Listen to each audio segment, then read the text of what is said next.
Cool. All right. Hello, everyone. Looks like we got a good group, 111.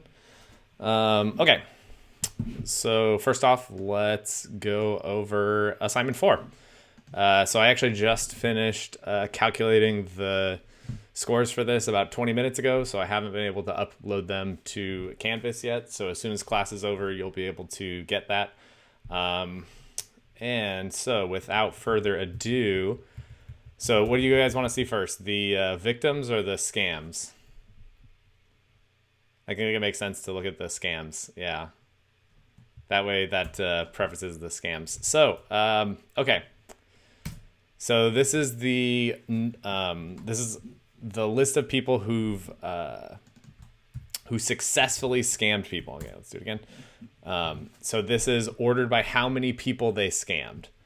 So you can see it has this really like high growth where a few people scammed a lot, right? You had 23 and 23. So this actually made at least, I guess, history of CSE 365. This is the first time we've ever had two people scam the exact amount. So two people scammed 23 people, which is pretty cool. And then you can see that it tapers off pretty quickly. You have 20, 16, 15, 14. And then I guess I didn't do. So this means that 176 people were scammed. No, you don't name them. That's up to them to decide if they want to claim credit for doing this so well. No, this is not duplicates. These are unique, real signatures that they had on their adversarial key. You'll know after class. So after class, I'll post it on Canvas, and the comments will tell you exactly how much. These are signatures, right? So basically, the scammers were able to obtain 176 total signatures on their adversarial keys. So then let's look at the victims because. Yeah, so then we can look at the victims. Well, it's not really 176 out of 384. It's hard to calculate, right? Because there's roughly 30 times 300 signatures. So there's about 9,000 signatures that happened roughly. So anyways, let's look at the victims. I think that's pretty fun. So we can look at maybe the top 10 victims, and it's actually not as sharp as the previous one. So this is the most scammed person, only signed 6 adversarial keys, which is actually not too bad. Right? And then beyond that, 5, and then a couple people signed 4, and then 3s. And then the really interesting thing is how far you have to keep going out. So this basically means that our scammers were very good at 60, 70, 80, 90, 100, 110. Yeah, so there we go. So we get our first 0. So 109 people signed adversarial keys. So this shows you kind of the damage that somebody can cause about getting scammed. So roughly a third of the class, if you think about it like that way, got scammed and signed an adversarial key. So it's really impressive for these scammers that actually, are able to do this and trick people to scamming their keys. So I think this is a really interesting finding. So the exact grades aren't calculated a ton or exactly yet. I still need to, like I said, I just did this, so I need to examine them, make sure they make sense. Yes, but this was pretty interesting.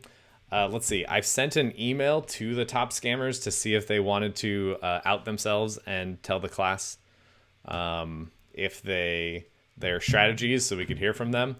I'll take this opportunity. If you're here and listening and you would like to participate, please unmute yourself and you can tell us how you scammed people.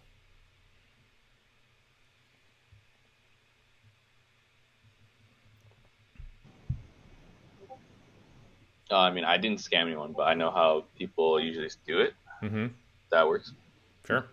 So a lot of the things that people did, we took a UID, and so we edited the key and we added a new UID and deleted off the old one, and then we would re-sign it with a fake CSE 365 key and then package that on top.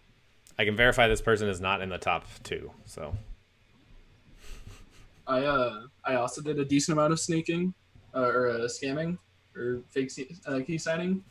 And what I would do is I would troll Piazza or like my Canvas DMs or just even people on the like CSE 365 Discord we had. I'd look for people that were struggling with the assignment or like needed help, and I would help them get set up on like get everything. But then to help them test that they could sign keys, I would send them my fake key instead of my real key. And I would send them the sophisticated one, like what the other guy was talking about. Mm-hmm. That's awesome. Yeah, so basically building trust up with people, and then using that trust in order to get them to sign your key. That's good. So one thing that I realized worked pretty well was if you sent someone your fake key with the same name and email, even if they realized it after they imported it, and then you sent them your real key and they imported that and used your email to sign it, they would sign both. And then if they use the email to export it and send it back, they would export your fake key sign, which worked pretty well. Yeah, so this is something I noticed actually for people submitting, right? So part of the submission system checked to make sure you just submitted one key.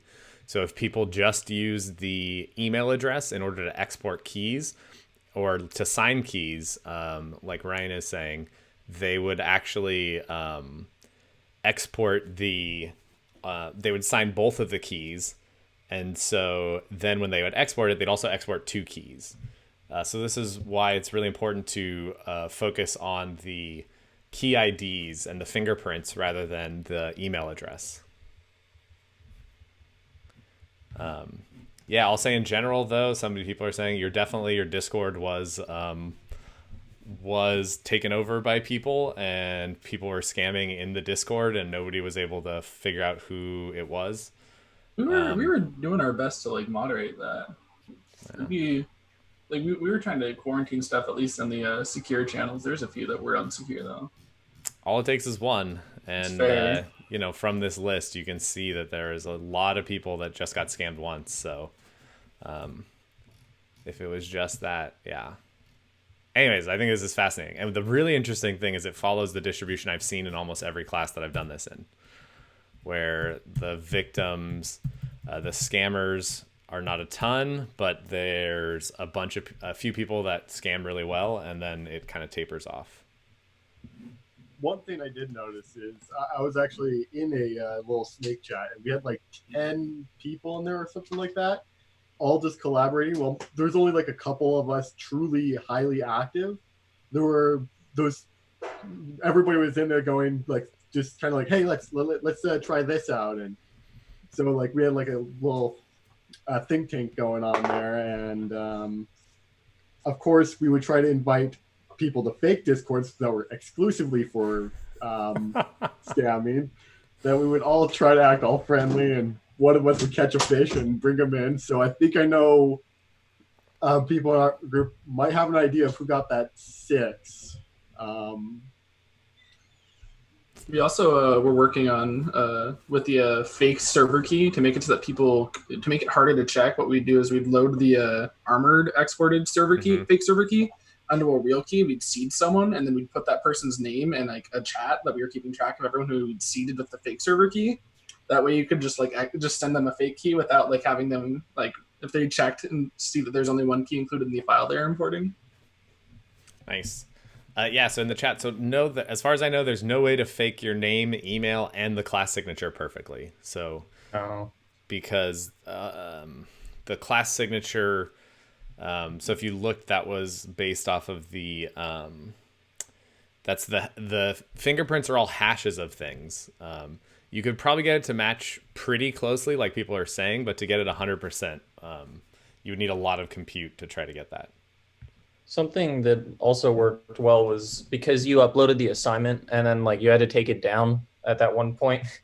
like a lot of people saw that and then didn't finish their assignment. So then you could tell people like when they were like, oh, why is yours seem to have a different class key? You could say like, oh, I got that from the first time he uploaded the assignment. And then they'd believe you because they didn't check. That was one of the excuses I was using for it too. I was a big fan of the fake Adam Dupay offering signatures on Piazza. That was a quality scam. Nice. I almost wanted to sign it just cause. That's great. Yeah, cool. Awesome. Any other thoughts on the assignment? On scamming?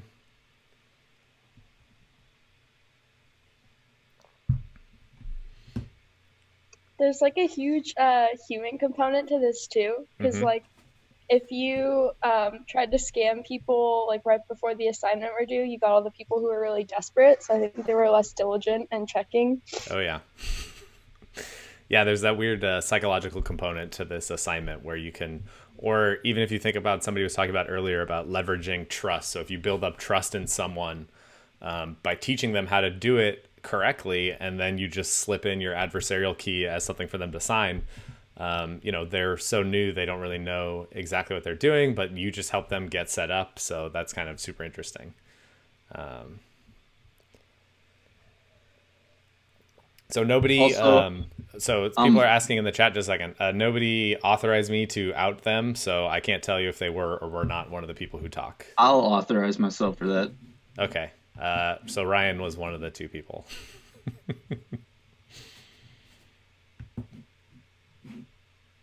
Oh yeah, someone also had suggested just writing for the people that like weren't needed help like getting set up, just writing a script that you could give them where it would check all the keys authentically, and it would do all that job, and except for like a whitelisted group of people keys. Yeah. Did anybody use keys? The key servers? This is kind of an interesting thing that can happen organically with the class. So there are key servers that you can upload your keys to and download other people's keys from. So different classes sometimes glom onto using that.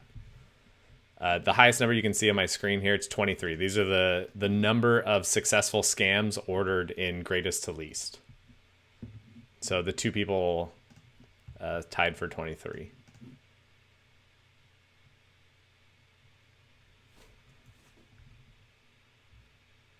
So those people that got 23, will they throw all of the rest of us sneaks off with our point weighting? I don't know. We'll see. Don't worry about that. It'll be fair. Cool. All right. Well, thanks everyone. Hopefully that was a fun assignment that you learned a lot in. And yeah, cool. Okay. Let's go on to application security. Cool. All right. So now we're moving on from networks. So we've talked about networks. We've looked at the network protocols, how they work. We've looked at how our data kind of moves and transmits along the network. And now we're going to start moving our attention and our focus to applications, and specifically different ways that applications can be vulnerable and that attackers can take over those and exploit them. Cool. Okay. So what is an application? So this, and kind of it seems like a maybe trivial or silly kind of thing to be thinking about, but we can really kind of, applications are everything that we're using. So you're seeing my screen now. You're seeing the PowerPoints are being shown in PowerPoint. There's this Notability app. Of course, we're using Zoom and we're chatting over Zoom and having this video call. These are all applications that are running. Some are running locally. So some you can think of like PowerPoint. This PowerPoint presentation that we're looking at right now is running inside PowerPoint, running locally on my machine. Other things that maybe I'm running local applications that I have that are connecting to remote applications over the network are things like Zoom, right? You're seeing my video maybe in the upper right or in some part of the Zoom screen. And And this is information that's coming, from my local applications, getting sent to an application that's running on Zoom server somewhere, that then kind of figures out how to get that data and that video to everyone else. So for this, we're going to call applications very, very broad. So you can think of programs, applications, widgets, routines, I guess kind of everything all the same, right? And this is kind of the important thing when we talk about, we're going to get to where applications get their information from. And one of the key things there is the networks. This is why we studied network security and understood how networks work, so we can understand the security implications of data that comes into an application from the network. And basically the behavior of an application. So this is a really important thing. Like what influences what an application does, right? So if we think about PowerPoint, this PowerPoint app we're looking at, right? There's kind of some very easy, trivial things. There's some things like the code that's being executed of the application, right? So the behavior of the application is obviously very influenced by the code of the application, right? But that's not all. The other parts that influence the behavior is the data that it's processing, right? This application is operating on some data. That data controls, in some sense, what code gets executed and what type of things happen to this application. Similarly, so what are some examples of maybe the environment, and how could an environment, so what are some examples of environment in an application?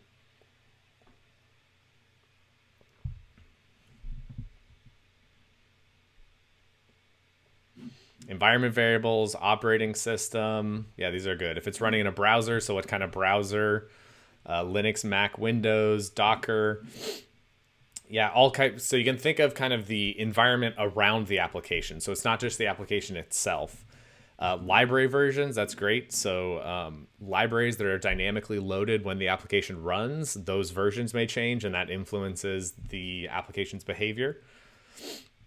All type of fun stuff. So and what, again, this is coming back to what we always want to do when we're thinking about the security of an application, or inversely, we're thinking about how can we identify a vulnerability in an application in order to take advantage of it.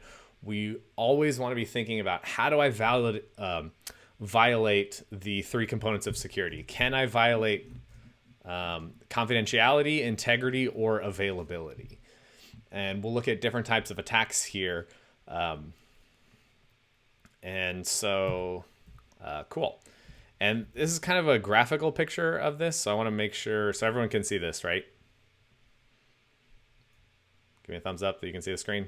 Yep, thanks. Cool. And so it's really, so when we think about an application, so if I want to, let's say, and we talked about it a little bit, we'll think kind of abstractly. I'm just going to call it for right now an app. So we have our application.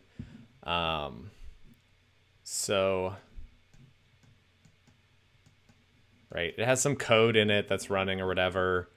And if we think, okay, so what my goal is, I want this to either violate confidentiality, integrity, or availability of this application. How can I do that as an attacker? Right? How can I do that? And one thing to think about is, well, can I change the code of this application?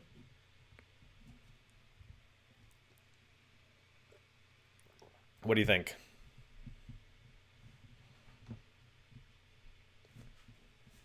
Yeah, it kind of depends, right? And it depends on the security of the application. So if I can just change, let's say if, and the other thing that this is getting into is,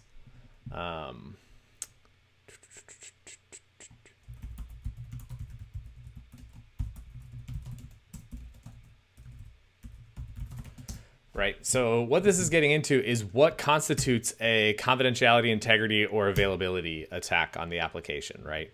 So if we think about this PowerPoint application that's running here locally, right? PowerPoint is running on my machine. does it violate the security of this application if I can modify the code?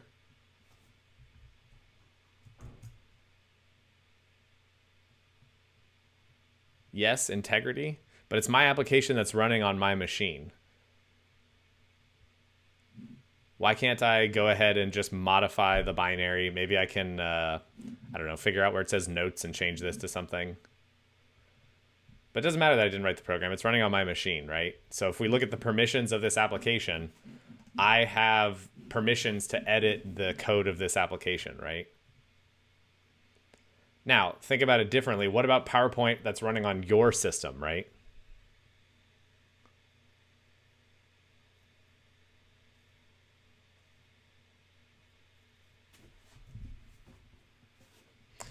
Yeah, I mean, there could be some EULA stuff, but that's not really what we're trying to get at here.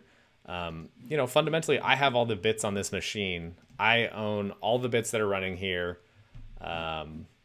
I can go ahead and edit. It's just a file. This binary is just a file on my machine, right? So I could change this binary, overwrite the code, and do whatever I want. But I can do that because it's running locally and because I have, I mean, not thinking about anything that Microsoft has put in there, but, you know, I have permissions locally to edit this file, right? This binary application. But I don't have permission, and I shouldn't be able to just, let's say, edit the code of your PowerPoint running on your machine, for instance, to sniff your password or send me all your PowerPoint slides or whatever, right? So kind of what I'm trying to get at here is oftentimes we, you know, on the security of a system that we want to think about, we can't just edit the code directly because it's running on somebody else's machine and we don't have control of that code. If we had control of that code, then being able to modify or edit the program's behavior is trivial, right? Me on my machine, if I download a binary, I can change that binary to do whatever I want. I haven't necessarily violated any security principles here because I'm editing a binary that I control, right? I have 100% access to modify and change this binary on my system. Now, that being said, if I'm able to, let's say, compromise a application that's running remotely on somebody else's system, that we're not talking about distribution, right? This is just on my machine, right? So, so I haven't gotten anything by editing the code here, but if now, let's say this app is running, we'll use Zoom as an example right now. Zoom, right? This app is running and it's running on a server that's doing video, right? So it's my video coming in, it's distributing video everywhere. Now, if I'm able to, let's say, trick this application into doing whatever I want, so using some kind of behavior I want, let's say violating integrity by giving me access to everyone's video on all Zoom calls, right? That would be a massive confidentiality, and if I can edit videos, that would be an integrity problem. If I can crash this app, that would be an availability problem, because it's running on somebody else's system. And the core thing is I don't have permission to do all those things, right? I don't have permission to edit, to listen in on other people's Zoom calls, or to disrupt video calls over Zoom, or yeah, I can turn on all your cameras. That would be pretty good. That's a good attack. I do not want to do that. Don't worry. And so the question is, so if we looked at all the things that influence the behavior of the application, and really what it comes down to what you're trying to do is modify the behavior of the application. If I can't, usually I cannot change the code, because if I could change the code, I can make it do whatever I want. What I want to do is I need to be able to influence the data or the environment in order to trick the application into violating confidentiality, integrity, and availability. There is that option, but obviously you'd see that. I can also request that people start their cameras. That's something that a host can do. Okay. this is the core idea. So we need to think as an attacker, what are all the ways I can influence the behavior of this application?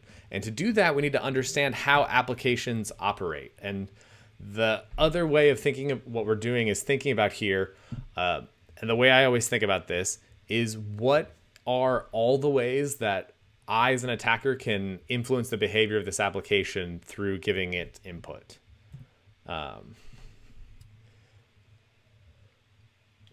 And so it helps to think about the application in this way. So we have our little application, right? It's got its code, it's doing things, but its behavior is influenced, as we discussed, by the environment, right? So different types of things we've talked about in, I would say, no software is really secure. And hopefully that's what we'll learn in this class. So,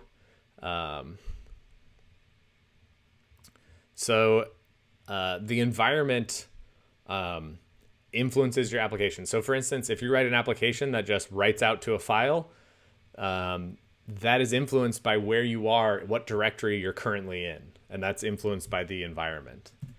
The other thing, so your application needs to talk to the operating system. So the operating system can influence the behavior of your application in various ways. And so we can think about, and we need to be thinking about this. This is critical in order to think adversarially about an application, is what are all the different ways our input can get into this application. So for instance, you at a terminal interacting with an application, that's clearly one way that your input can get into an application, right? And we already saw, so what would be on a Linux system that we've seen, what would be a good types of target applications that take input from you that you would want to maybe use that input in order to influence the behavior of those applications to elevate your privileges on that system.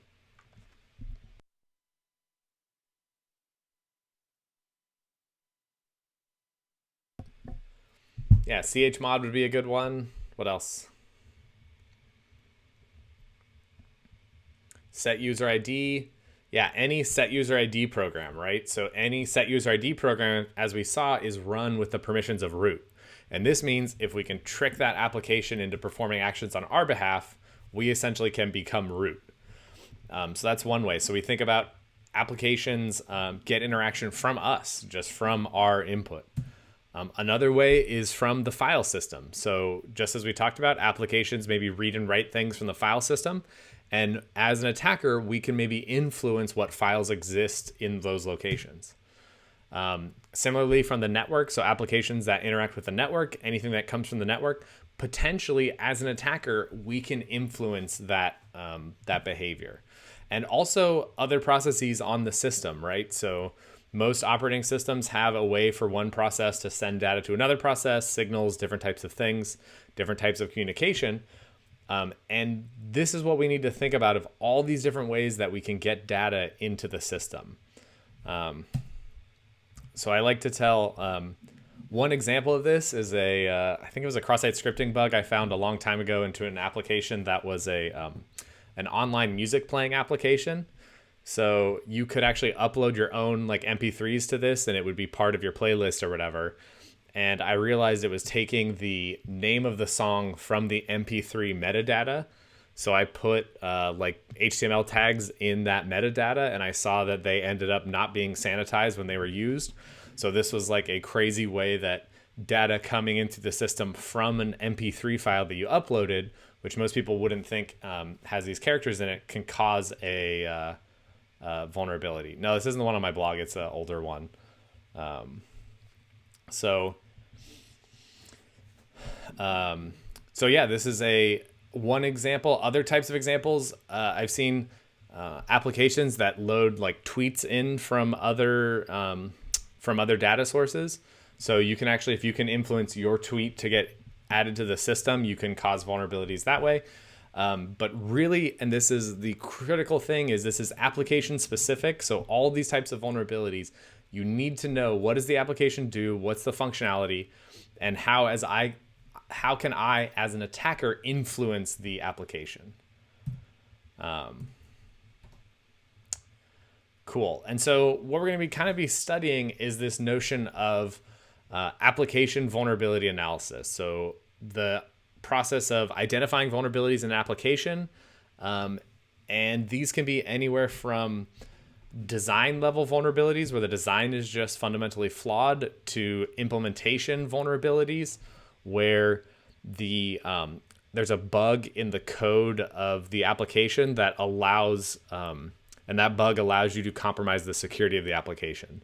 And so what's the difference between like an implementation vulnerability and a deployment vulnerability?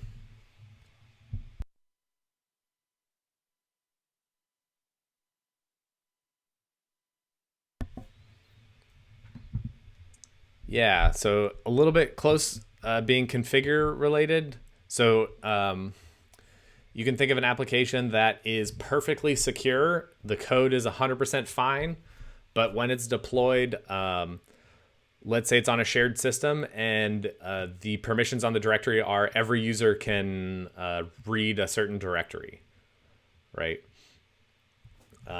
So this would be a way that an application can be, 100% secure in the implementation phase. There's no bugs, no buffer overflows, no format strings, all the stuff we're going to talk about.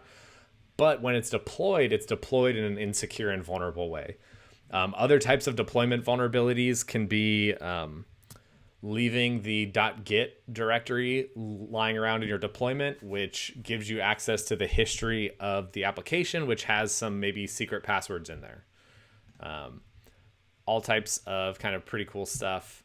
We're going to skip these. Cool. And so, okay. And so now we need to think about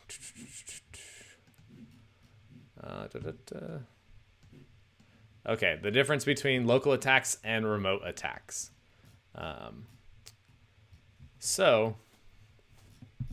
And it really comes down to where you are as a user in your relationship to the application. So, for instance, local here, we actually have this example of PowerPoint right here. PowerPoint's a bad example, though, because it's running as my user. So for me, this PowerPoint is kind of not a good target for a local attack. But maybe, like we saw, which... let's change ownership. There we go. So if I do ls-la, this file, I should see it is not setuid. Maybe Mac doesn't use setuid stuff, so this is not going to be helpful, but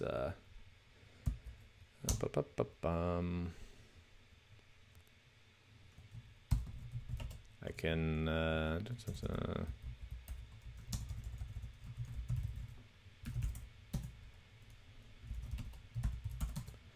at least this I know will be. Okay, nope.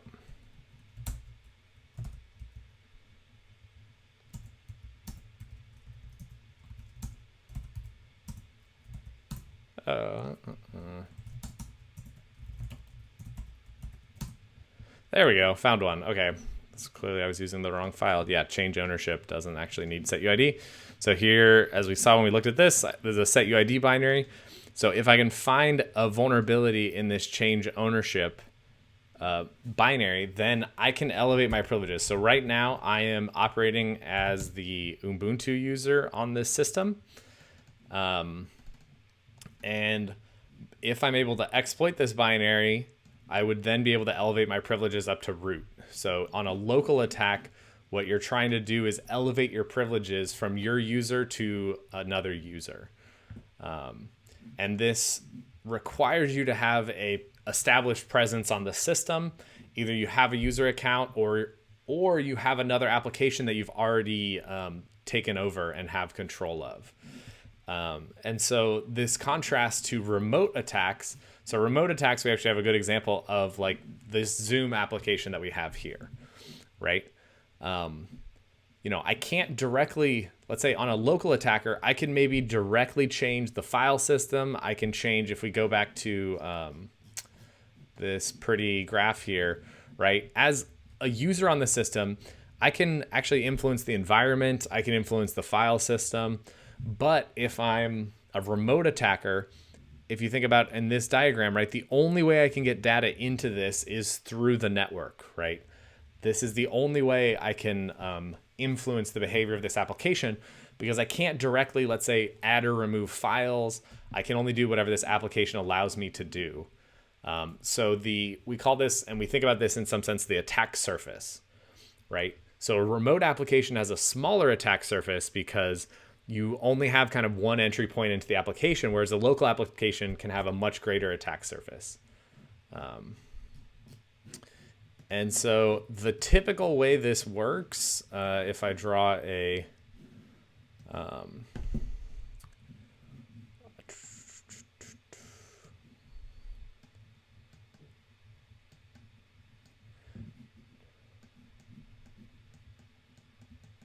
and these are related, so these are not independent concepts. So like, even if you think about my server here, I'm running, you're talking to a web server. So, and this actually goes with what we talked about with port scanning. So if you were to port scan my website, you would see, but I can show you. So this is netstat. So netstat is showing me what ports are being listened to on my local machine. So port 22 is being listened to. This is SSH. This makes sense. So I have port 80 and port 443, which are both web ports. So 80 is HTTP, 443 is HTTPS. So by port scanning, oops, I don't want to do that. Quit.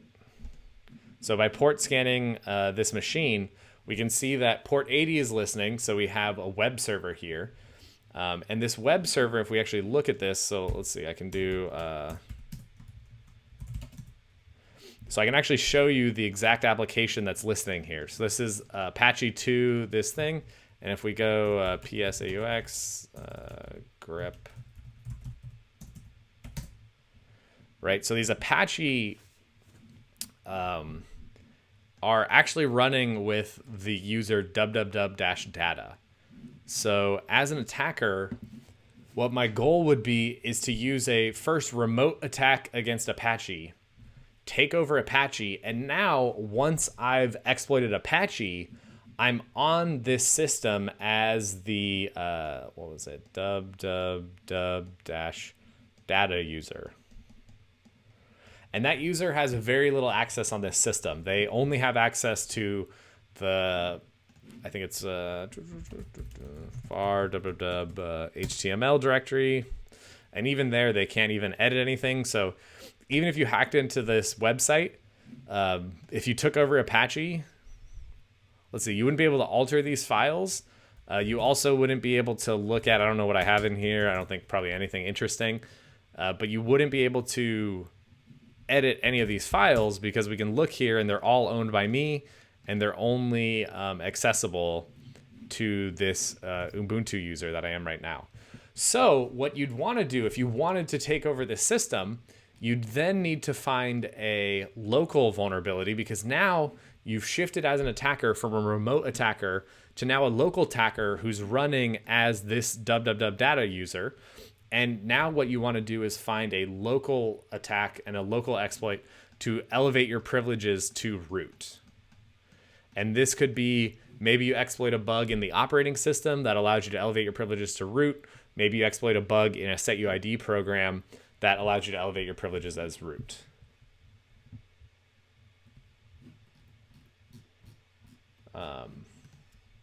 So this is in general the difference here. And so the difference is remote attacks are in general more difficult to perform because the attack surface is a lot smaller. But they're more severe when they occur because it means anyone with access to the system can get access.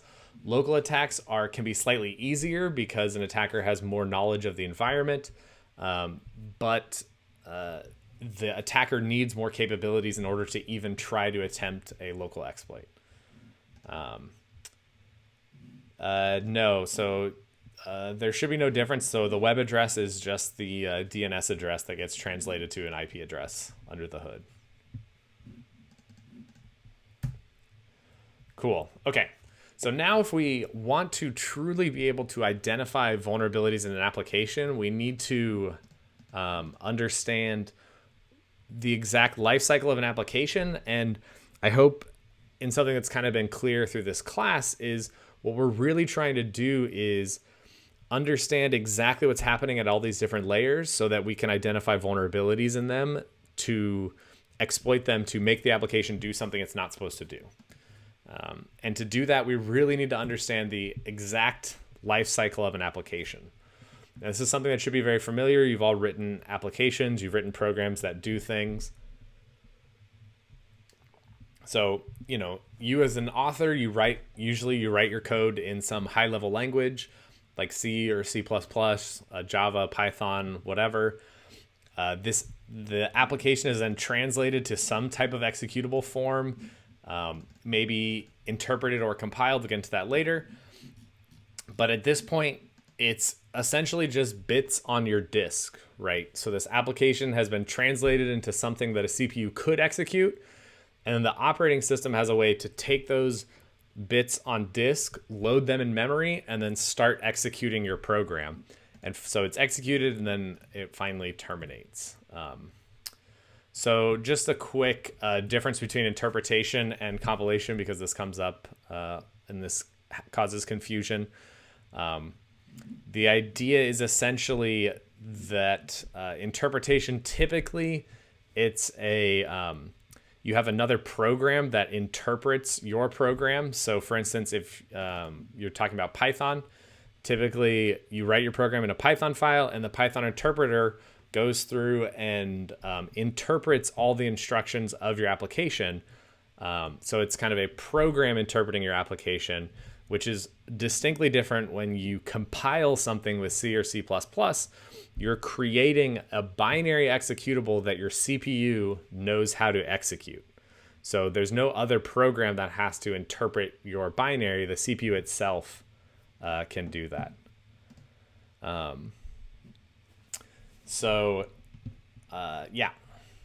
The cool thing about interpretations, and actually this can lead to vulnerabilities, is that you can actually evaluate strings at runtime and turn them into code, which is much more difficult to do in compilation. Cool. Okay, so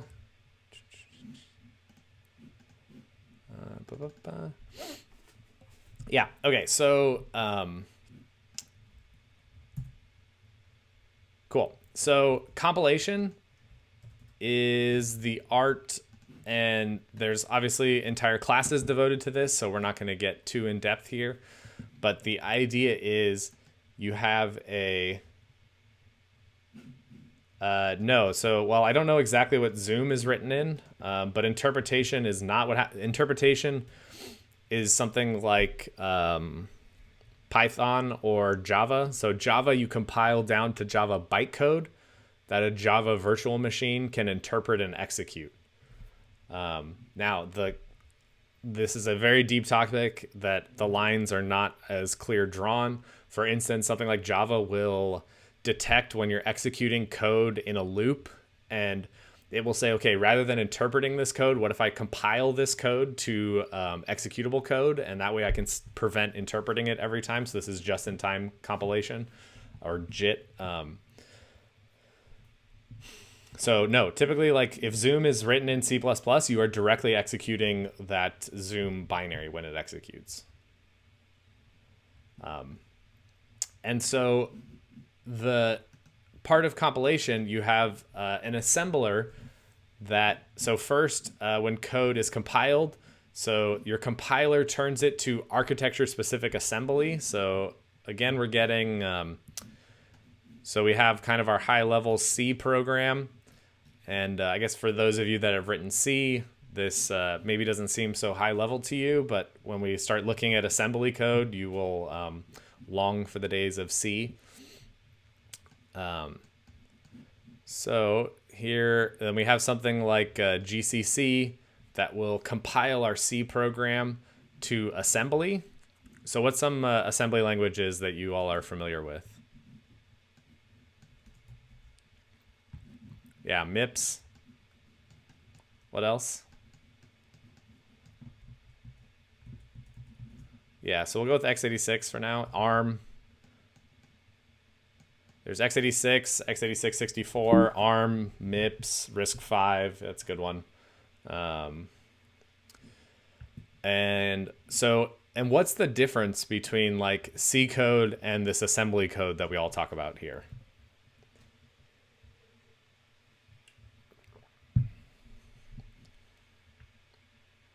That's too broad.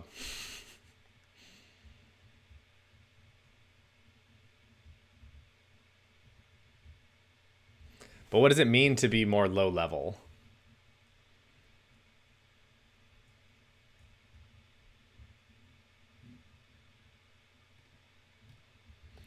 Yeah, and actually it's basically a one-to-one mapping. If we think about our CPU, right? Our CPU can actually execute x86 code, essentially. There is a slight translation step where it translates it out to binary. It's not just closer to the hardware, it is the hardware. So the CPU essentially says, okay, I have ways to access memory, I have registers, I can do addition, all these types of things. And this is how you tell the CPU what to do, is through its architecture-specific assembly. So this is usually something like x86. And then the insane part here is there's actually another layer here where your CPU actually translates x86 to microcode that it actually executes. And it does this so it can do all kinds of insane optimizations and all this stuff. But for now, all we care about, and this, you can go deep into architecture here to learn all those cool stuff, but all we care about is we give the CPU some x86 code and the CPU itself will execute it. And so this assembly language is defined essentially by the CPU that says, hey, if you want to program and talk to me, here's the language you have to speak with me. So this x86 code, so you can use GCC that will output assembly. And if you actually, one of the really cool ways that you can get better about reverse engineering and understanding what's going on is GCC has a -s option that will actually just generate the assembly of what it compiles. So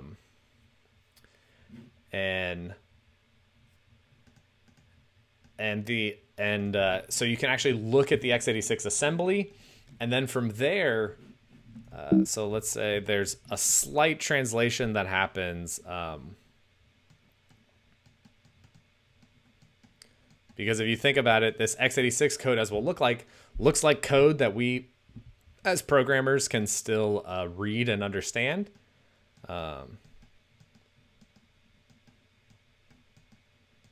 So the assembler then translates your x86 code to binary that actually gets executed by the CPU.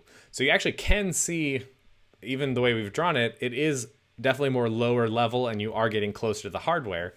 But really this delta here between your assembly code and the binary code is very small. Like, assemblers are not incredibly complicated things. So, and then once more, there's actually more steps because it doesn't go right to our CPU. I'm going to call this essentially an EXE. So this is, I guess it's slightly stealing Windows terminology of calling this an executable. And this is, you can think of it, an executable as a file that has the binary code, all the data, everything that's needed, so that our operating system,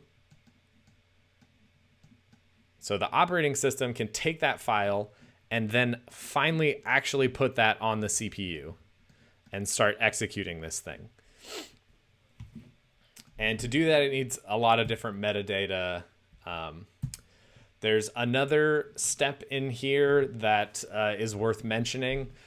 So there's a step of a linker. So this is why you can use GCC to compile different C files or different C++ files to different binary objects like .o files, and then to create your final executable. So you can think of having a lot of these different steps, and then they all then feed into a linker, which takes all of the binaries of your application, merges them all together into one executable file. And actually, going on some of the things that we talked about today, Different types of linking can be performed in different ways. You can have static linking where all of your code is merged together at once, or dynamic linking where libraries that you use are loaded at runtime. And now this part, right, of what does this executable file look like? It can't just be your code, because we need to tell the operating system, no, I have some data. I need you to put this data at this memory location and this other data at this other memory location. And so we have file formats to specify to the operating system what this looks like. So Linux typically uses the ELF file format, and Windows uses the PE format. So you can look up the details of these to see exactly what an executable file looks like. There's really cool things you can look up online of how to make the smallest possible executable file by abusing these file formats. And so digging into these are just formats, right? So ELF is, it's called executable and linkable format, a great acronym, ELF. It's architecture independent. So this means an ELF file format is the same whether the binary code is x86 or ARM or MIPS or whatever. And it has a lot of information and lots of different types of files. Very cool. You can use tools in order to analyze and understand these ELF files, which can be important if you're trying to understand the security of an application. So you can use a tool like readelf, which will read out the ELF header files. Let's do that on my server. Do I have that command? I do not. All right, let's install it quickly.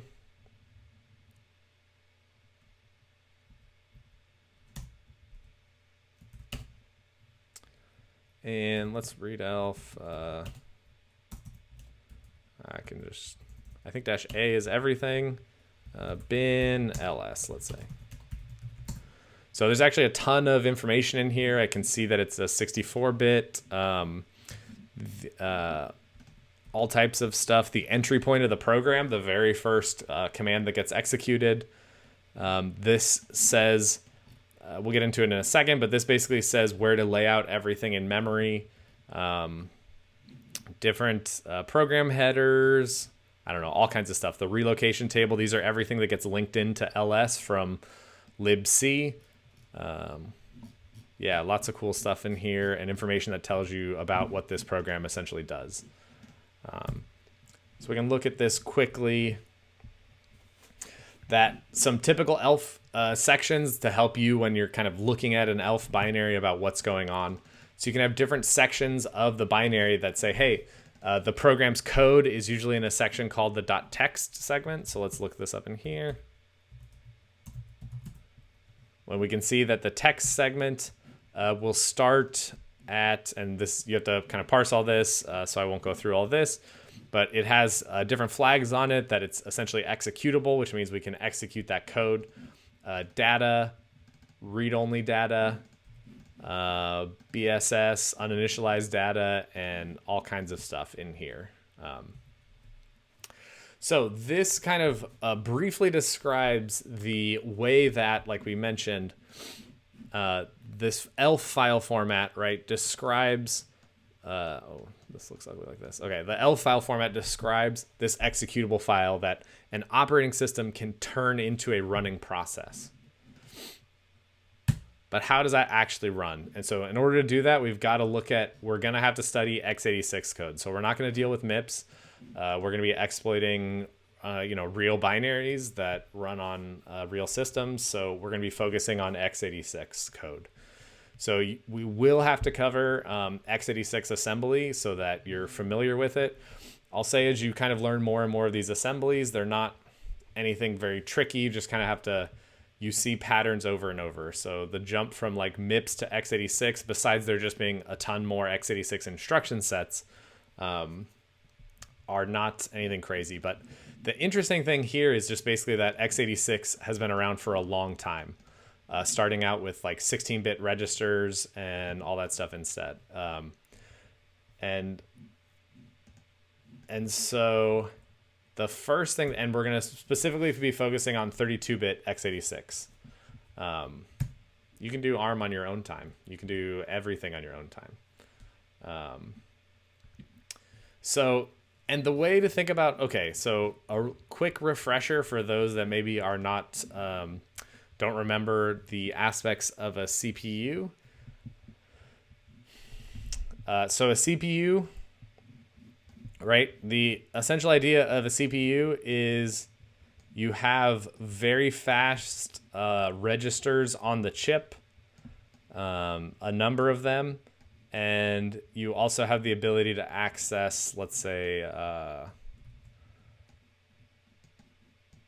like the RAM and data, right? And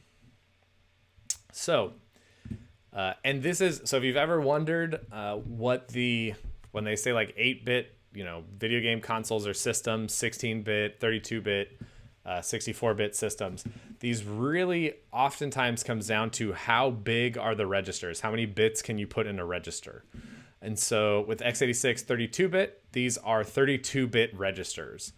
And excuse me, there's a number of these registers. The way essentially the naming scheme works, and this is something that can be very confusing when you're first looking at these kinds of things, is that there can be different names for the same register, just different parts and specifically bytes of that register. So, for instance, there's 4 general purpose 32-bit registers. So, think of this: A, B, C, D. E is for extended, so this means 32-bit. So the EAX register, EBX register, ECX register, and EDX. And this all refers to all 32 bits of that register. Now, and actually the very cool thing that you can see here is actually from backwards compatibility, they have the way that you can refer to the lower 16 bits. So this is here, this AX register. So if you refer to a register AX, this means the lower 16 bits of that register. And then you can further subdivide it into just the lower 8 bits with AL or AH, so low AL, the lower 8 bits, and AH, the higher 8 bits there. So all the registers you can do this: EAX, EBX, ECX, EDX. And yep, okay, so typically you have RSI and ESI and EDI that are used for memory transfer operations. There are super important registers that we're going to get into: ESP, the stack pointer, and EVP, the frame pointer. So there's a number. So what do we look at? 4 general purpose ones plus these 2, 5, 6, 7, 8. I think there may be more. I don't know exactly how many registers this CPU has. There are, let's see, other important things. Segment control registers, which we're not going to get into right now, but you can look this up if you're interested in that. A flags register that shows basically changes with every instruction that gets executed, so you can branch on if the previous instruction was, or if a previous value was greater than 0, less than 0. The really important one is the EIP register. So this is the instruction pointer. And this basically has the value of, it points to the next instruction to be executed. So this is what controls your CPU about exactly what is the thing that gets executed. And then over time, there's been a lot of other types of registers that have been added, but we won't get into this. Cool. Okay. So back to now, how do we, again, interpret endianness, and specifically, how do we interpret a 32-bit number based on the order of bytes? So this, again, comes back to endianness, which we talked about in networking and network byte order. So Intel uses little endian order, which means that, okay. So this means that if we're thinking about, yeah, here we go. Okay. So if we have at memory address 00F6 7B40, if we had the value hex 32020100, This means that at that memory location is the smallest byte, the next smallest byte. So at 40 is the byte 00, at 41 is the byte 1, 42 is the byte 2, and 43 is the byte 3. If this was big endian ordering, this byte order here would be flipped. So it would be 3, then 2, then 1, then 0.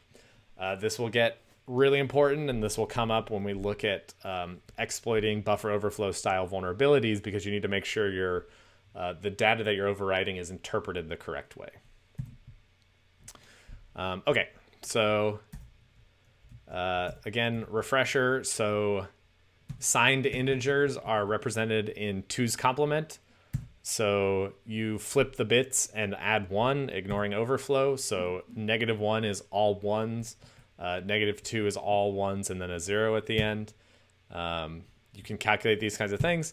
And this is important because, remember, the interpretation of what these numbers mean is up to essentially the program and to us as we're trying to understand and reverse engineer these programs. So all that we see when we're trying to understand what's going on at the binary level is bytes. And that's why we use hexadecimal notation here, right? When we talk about addresses, we just see memory addresses and we see what value is at that memory location. We don't know if it's a 32-bit number, maybe a 16-bit number.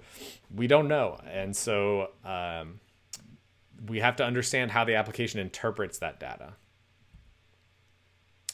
Cool. Okay. Now that we understand a little bit about the different registers in the CPU that we're going to be dealing with, now we can look at X86 assembly language itself. So as we saw, it's a slightly higher level language than the machine language. It has some features that make it so that you can easily write programs in them. And essentially, as we'll see, we have directives, which are pretty trivial, instructions that are the actual operations. Now, the really annoying thing that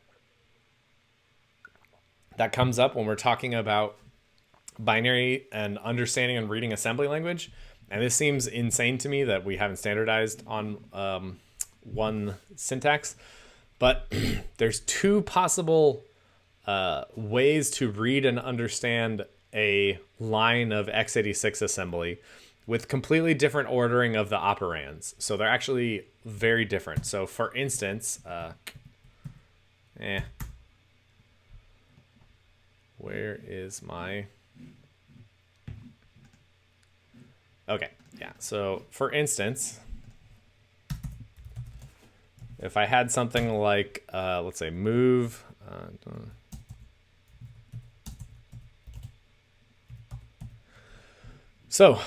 okay, so these are just 2 registers, right? We can say this is EAX, this is EBX. This is EBX. So in one way in AT&T syntax, it's move from EAX into EBX. So after this instruction executes, whatever was inside the EAX register is now in the EBX register. If it's this DOS or Intel syntax, usually it's called Intel syntax. Oops, that's weird. Let's go here. Cool. If it's Intel syntax, it's the opposite. So it's move EBX into the EAX register. So a lot of things like IDA Pro and Ghidra use this Intel syntax. Just we're going to use AT&T syntax. This is something that is so trivial that every tool has settings to translate between one and the other. So for instance, GDB by default uses AT&T syntax. If you want to flip it, you can set an option for that. We'll see there's a program object dump, which will disassemble a binary for us and show us. Actually, let's just look at that now.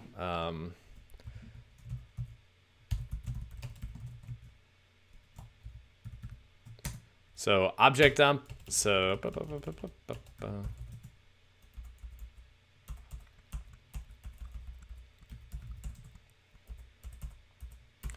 I'm just trying to look for some interesting-ish code. Okay, move. Yeah, so here's a line of code in that is in AT&T syntax. So it's saying move this value 61E600 into EDI. Now, if we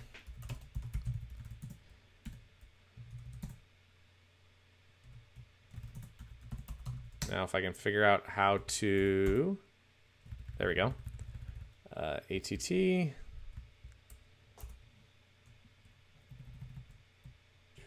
X86. Okay, I think I can just do -m ATT. Let's see. No, it's already in AT&T. I want to do Intel. Now I can look at this line. Yeah. So now the exact same line, the exact same tool can show me the opposite syntax.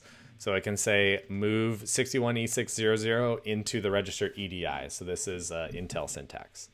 So don't let the syntax fool you too much. Just, you know, I don't know.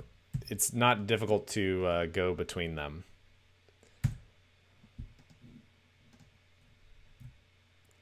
Cool. Okay. So we need to be able to move things. So if we think about what is a CPU, right? A CPU is actually fairly simple. You have different registers on that CPU. So these registers on the CPU are the things that can actually do computation, right? They can do things like add, subtract, XOR, all the kind of operations that we want. And we need a way then to get data from memory onto the CPU into the register and put that data back. So essentially, it looks complicated, but it's not that crazy. So this is, and again, we've standardized on AT&T syntax here. So what this essentially does is, so this is, and you can tell, so this is a key thing between what's a memory operation and what's a register operation. So here in AT&T syntax, all the registers are prefixed by %. So, and we know it's source to destination. So we're going to be moving something into the EDX register. So where is that something that we're going to move? And this is an important thing. We know it's memory because of the parentheses here around this command. So we're moving, let's see, what is this? From EAX plus ECX times 4 minus hex 20. So this is just a deployment. So if you look at this standard line here, so what this means is essentially start at EAX, and ECX is how far we're going to move down every time. Let's say it's an array, so this would make sense. EAX points to an array in memory. ECX is the index of that array, and the elements of our array are size 4, so we're going to move down like that. And what we actually want is at EAX minus 20. It's so you can do nice things like this, like iterate over elements of array, so you can have a for loop looping over ECX from 0 to the size of your array, just moving things into EDX. It's really not that crazy. So we can practice this. Cool. So simple example. So we're going to be moving what into EAX. And there's a, kind of important ways to think about instructions like this. It's a constant offset. So this means we're going to be taking whatever's at memory location EBP minus 8, whatever that points to, and moving that into EAX. Right? So the way to read this is copy the contents of the memory pointed to by EBX minus 8 into EAX. So the way to think about this is one way of thinking about this is in terms of pointers. So EBX points to some value in memory. So what is inside EAX is a value of a memory location. And when this line executes, it's going to say, okay, go fetch whatever's at EBP minus 8 and move that into EAX. You can do whatever you want. No, normally most systems like to do like even aligned memory. So you'll see that a lot of them will be even, but you can put technically, I think, whatever you want in there. Yeah, you could do +8. You could do, it could not be negative. As we'll see, it's frequently negative, but we'll see kind of why that is. You could do +8. You could do +12, whatever you want. This is just, so now here we have move. So what is this basically?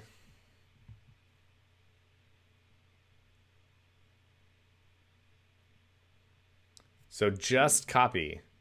So no, it doesn't do nothing. This is an important thing. So this is not a move EAX into EAX. So if it was move EAX into EAX, yeah, this is exactly like, and it's important to think of it like a pointer dereference operation, right? We are seeing what does EAX point to, move that value back into EAX.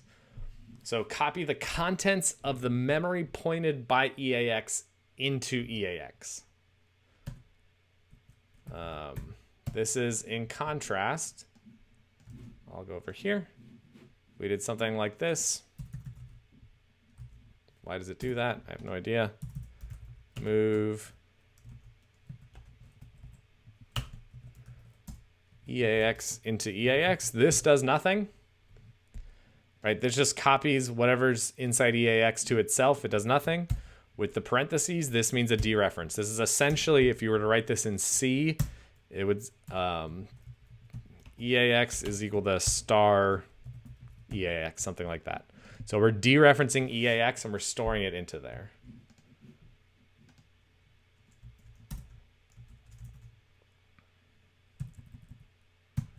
Cool.